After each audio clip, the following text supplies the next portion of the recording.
Oh, good morning. Today is Thursday, the 8th of May, and today we are in Proverbs chapter 14 again, and we are going to be reading verses 13 through verse 23. Verse 23. I'll go ahead and begin reading. Even in laughter, the heart may ache, and the end of joy may be grief. The backslider in heart will be filled with the fruit of his ways, and a good man will be filled with the fruit of his ways. The simple believes everything, but the prudent gives thought to his steps. Verse 16. One who is wise is cautious and turns away from evil, but a fool is reckless and careless. Verse 17, a man of quick temper acts foolishly, and a man of evil devices is hated. The simple inherit folly, but the prudent are crowned with knowledge. The evil bow down before the good, and the wicked at the gates of the righteous. Verse 20, the poor is disliked even by his neighbor, but the rich has many friends. Whoever despises his neighbor is a sinner, but blessed is he who is generous to the poor. And then verse 20, 22 and 23, do they not go astray who devise evil? Those who devise good meet steadfast love and faithfulness. And verse 23, in all toil there is profit, but mere talk tends only to poverty. So again, as we read the Proverbs, we see that there are these truth statements, oftentimes in couplets and contrasting one to another. And that's exactly what we have here. But there's some really, I think, profound thoughts that come across. Even in laughter, the heart may ache. I can't help but the first thing that comes to my mind is Robin Williams.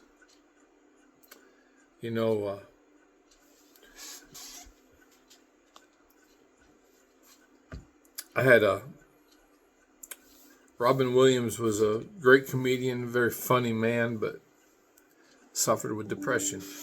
I had a chiropractor that I used to go to years ago, over 30 years ago. It was Dr. King, and he was a very sweet man. He was a short little guy, bubbly, and I remember he was open really early in the morning. I think he opened at 6 or 6:30, and back in those days, I worked third shift, so I got off work at 6 a.m. And sometimes I would go there before I went home. I would go there, and I'd get an adjustment. And sometimes he had this roller bed that you would go up and down like this, and I'd go in there, and he said, "Come on in, lie down." He'd turn it on. He'd turn the light off. He said, "Take a nap.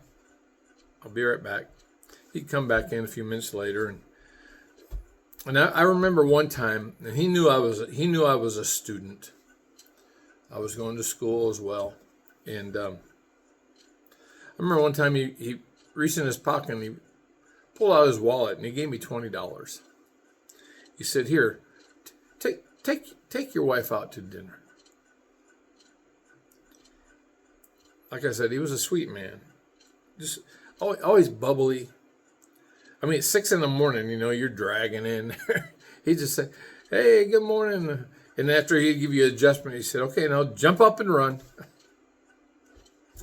And that man, I remember just being so shocked that he committed suicide, like Robin Williams. And it just struck me that it's so easy for us to look at someone's laughter and smiling face, and you can't see what's going on inside them. And I think that's what this verse is saying, is that even in laughter, the heart may ache. And the end of joy may be grief. You don't know what's going on in someone's heart. And so be sensitive.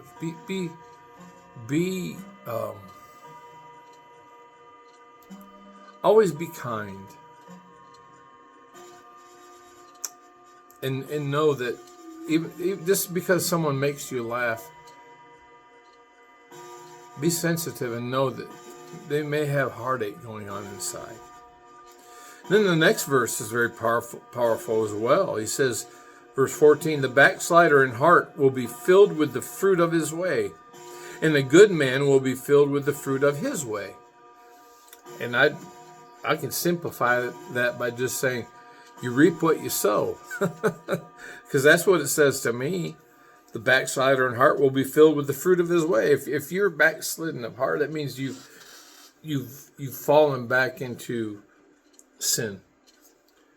You were victorious over addiction, but now you've fallen off the wagon, or whatever your definition of backsliding is.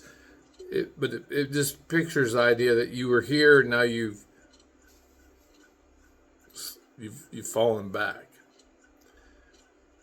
And if that happens, you'll eat of the fruit of that. You'll definitely eat of the fruit of that. And then the same can be said about the person who's the good man.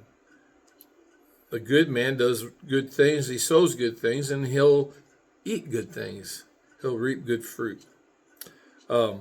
He contrasts here the simple, who believes everything, with the prudent, the one who's careful, gives thoughts to his steps. He compares the wise, who's cautious and turns away from evil, with the fool, who's reckless and careless. And then he talks about somebody who's got a quick temper. A man of quick temper acts foolishly, and a man of evil devices is hated. So here he just kind of piles on, doesn't he? Control yourself. Be a person who, not flighty, not quick-tempered, but exercises self-control. The simple inherit folly. The prudent are crowned with knowledge. That's twice now he's mentioned the simple and the prudent. Prudent person is somebody who's careful, who's calculated. Simple is one who just goes with the wind.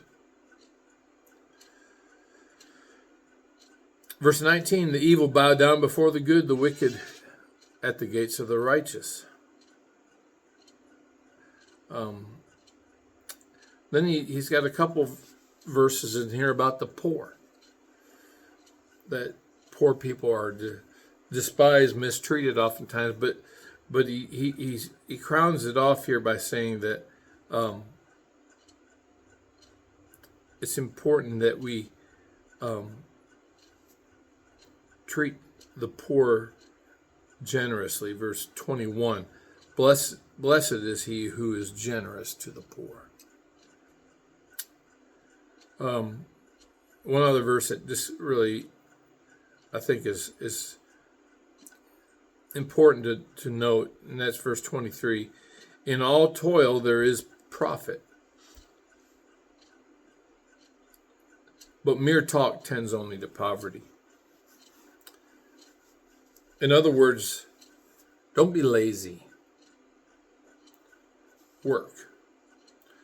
I saw recently, I'm trying to remember the gentleman's name, the guy that does the Mike, I can't think of his last name, but he did the program Dirty Jobs, and he's a big advocate for young people learning a skill, whether it be carpentry, being an electrician or a plumber or something else, but But, instead of spending thousands and thousands of thousands of dollars to go to college and get a degree that you'll never use, learn a skill. And he was talking about how there's such a shortage of people who are willing to work. And we've raised a generation of young people who feel entitled that, hey, I went to school and got a degree. Now I expect to get a job where I'm going to get paid, 6 figures. And meanwhile, they have no skills. And, they haven't earned anything yet. They just feel entitled because they have a piece of paper in their hand. And, I've been to school. I've earned my master's degree, and it's interesting. You go to seminary and you learn a lot of things about the Bible and theology and hermeneutics, homiletics, how to prepare a sermon, how to interpret scripture. You get all that training, but you can't teach people skills. And it's amazing to me how many things that I deal with as a pastor that there's no class for. There's no way to prepare for. We went through COVID. There were no resources on how to shepherd a church through COVID. And so, how do you value an education? Well, an education is wonderful, and education is beneficial, but only experience and getting out there and getting your hands dirty are still the best teachers. And you can't learn that in the classroom.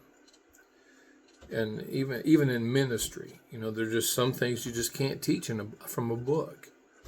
You can only learn it by getting out there. And so, when he says to work, and if you don't work and all you do is talk, it tends to poverty. Well, it's a truth statement. It's Proverbs. That's all I have for today. I hope you have a blessed day, and we will see you again tomorrow.